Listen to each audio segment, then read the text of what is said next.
komona engabemo kabinda biso nzambe mpona komona bino kati na oyo. Amen. Tosololaki tolekaki mpe nayebisaki bino badifficulté na ngai.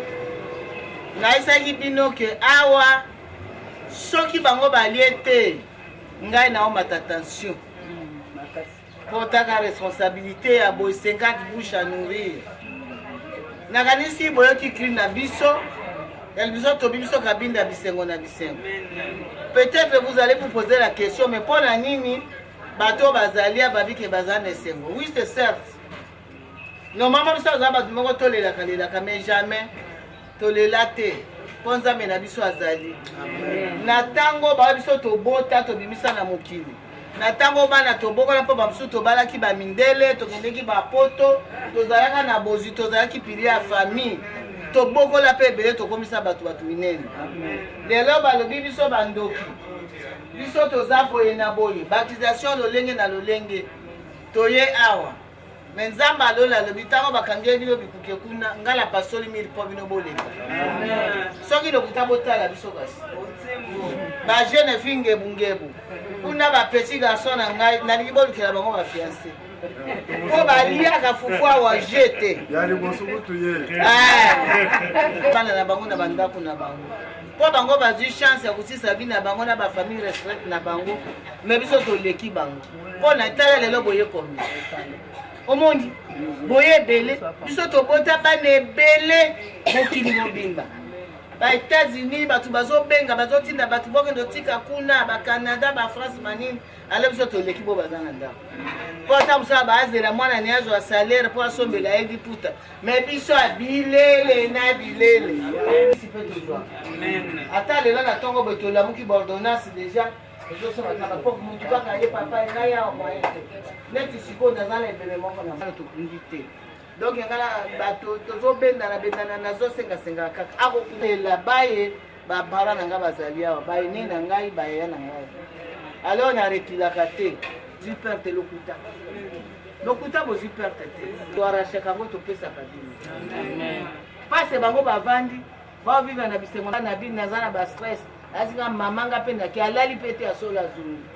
C'est pour dire que bozana posa ya kosunga bayeka parce o boye nango eleki ebele odepase makasi parce etango oyo bimisi na loboko oyo nzambe mpe azozongisa na loboko na monoko na liloba biso mpe lelo tozosouhaite bino longévité oyebi pourquoi nous avons etika nzambe alola aépargne bino na lembi nzambe nakende bafakulté nyonso esili nzoto nyonso esili de destiner lelo na bajeune gens na bato bazokenda fleur de l'âge nzambe aépargne mais biso atobakisaka 30 ans na likolo sa 50 na likolo oloba nasali nyonso naozela susu nini et puis vieillissant en bonne santé. Amen.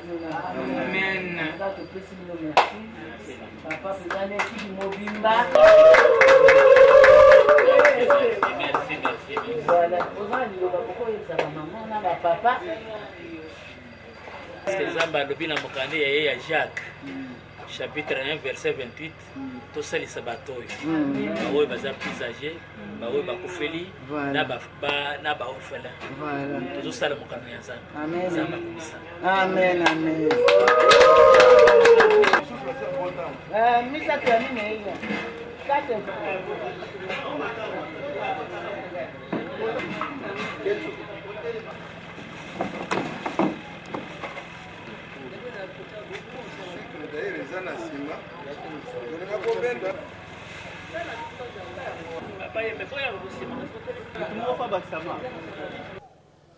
toyo kosala visite topesa bamama na biso mwa moke oyo tozalaka nango oyo tozwaka na mabongo na biso génération Barnabé ye moko papa Barnabé ateyaka biso bolingo alobaka oyo moto aza na mwa moke akabona ba oyo bazangi.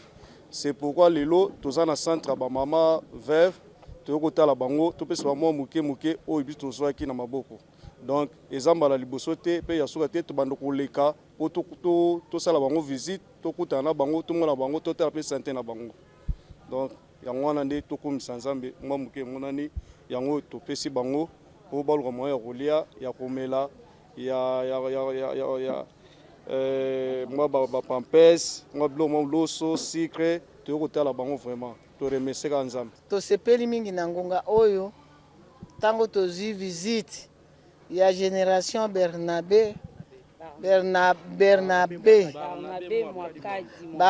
Mwakadi Mwamba tokumisi nano nzambe komona groupe oyo kati na oyo esika. Je pense que ceux qui bato nyonso bakokozwa ba initiative aboye eza penza malamu. Biso ba tozali kati na oyo esika tozalaka pe na ba famille. Lokola bayi bazali kotala biso na ndako. Mais eloko moko kake basculaki na vie na biso yango to se retrouver awa. Tozali awa tozana na besoin ya lisungi ya bato nyonso. Bana nyonso bayebi qu'un jour bango pe bako vieillir. Po ko yela pe mutu nyonso. Tokondanaka pe bayo batika biso te parce ezaki destin na biso.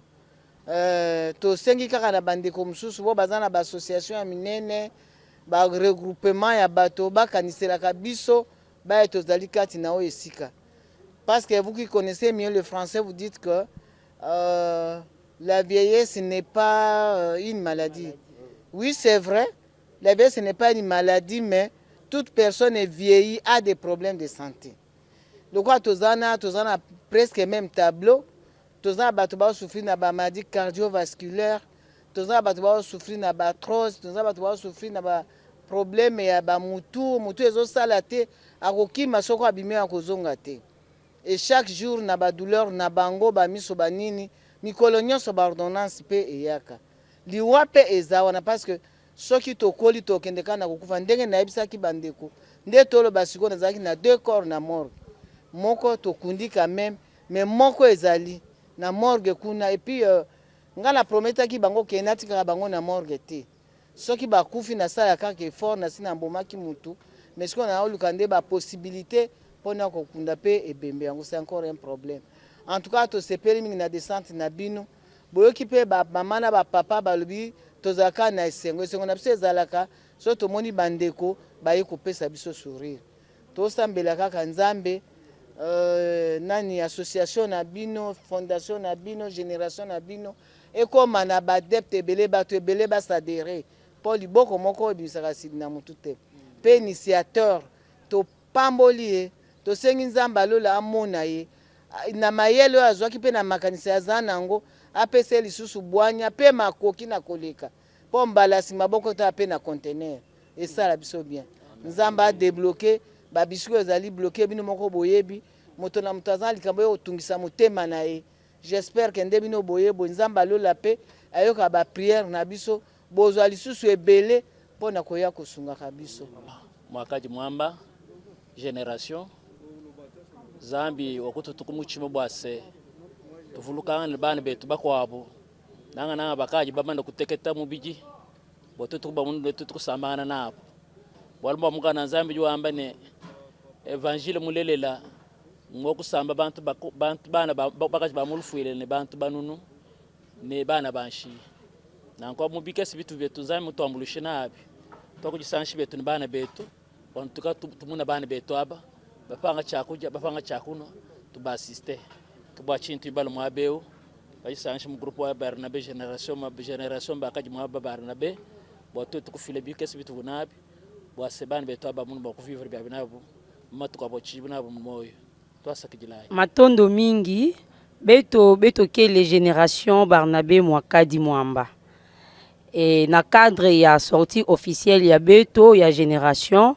beto mepona kukwiza na kisika yai beto mekuiza tala bambuta beto donc ina beto kina bokia na français et les vieillards beto mekuiza tala bambuta beto batata beto bamama beto yawina beto menatina bawu kima ya kudia na mwa yai beto mebaka ndambo ya natina bawu na cadre beto sunga batata beto bamama beto ina mebaka na kisika yai vraiment beto ke na kese mingi ya kusala yai tata nzambi mutu metinda beto ani metuba na mpova nandi beto kabula ina ya beto na bayina mezanga yauna beto mekuza tala bambuta beto batata beto na mama beto menatina bawu yai na cadre ya sortie officielle ya génération Barnabé Mwakadi yandi mosi na betuke na soutenir anke mutupe ke yambote anke vraiment anke pesaka mingi yauna muvana na ya kutuba yao ya matondo mingi.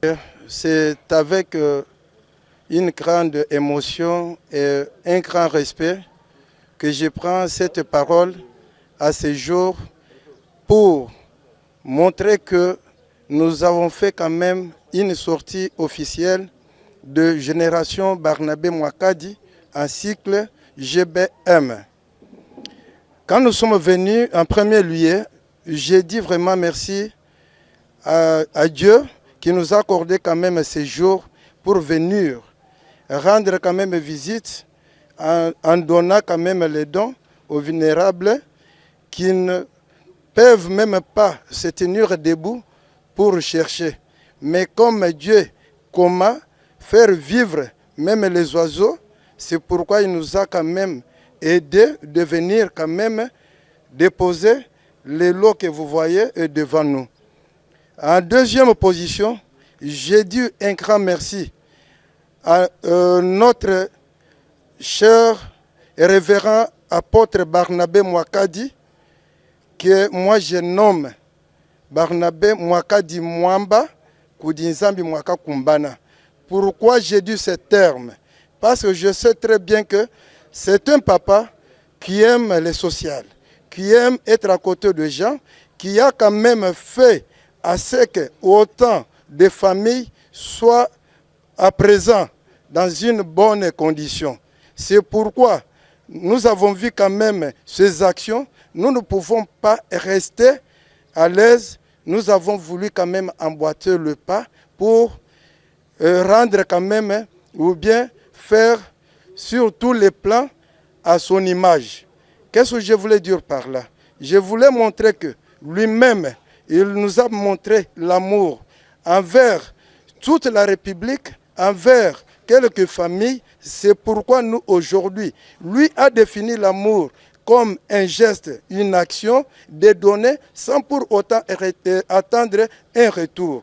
Aujourd'hui aussi, nous avons fait quand même ces gestes pour montrer que nous avons quand même l'amour envers nos prochains. Pourquoi? Parce que le révérend apôtre Barnabé, c'est un homme de Dieu qui a quand même fait à ce que autant d'âmes soient aujourd'hui délivrées. Nous aussi, nous allons le faire comme il le fait. Parce que nous savons bien qu'en français, on dit le bienfait n'a jamais été perdu. Comme lui est devant, nous sommes derrière lui. Et puis je parviens même à dire qu'on ne peut pas laisser le révérend apôtre Barnabé Mwakadi qui chapeaute la communauté, la main de l'Éternel, lui seul faire ses actes. Nous sommes toujours derrière lui. Du moins, ce qui va nous séparer, à faire ces gestes à son nom, c'est seulement la mort. Parce que je sais bien que ici sur terre, nous sommes des étrangers, nous sommes des passagers. J'ai dit vraiment, je vous remercie. Et puis je remercie l'équipe que vous voyez. Malgré nous ne sommes pas tous présents, les autres sont restés à cause de quelques empêchements qu'ils ont connus à ce jour. C'est pourquoi je dis vraiment, avec leur cotisation, c'est ce qui a fait à ce que nous puissions venir quand même donner ces dons à nos mamans, à nos papas, qui ont quand même fait un bon parcours. Parce qu'arriver à cet âge, ce n'est pas facile et ce n'est pas une petite chose. C'est pourquoi nous disons quand même que Dieu les assiste jusqu'à tel point que l'heure va arriver. Je dis vraiment et je vous remercie.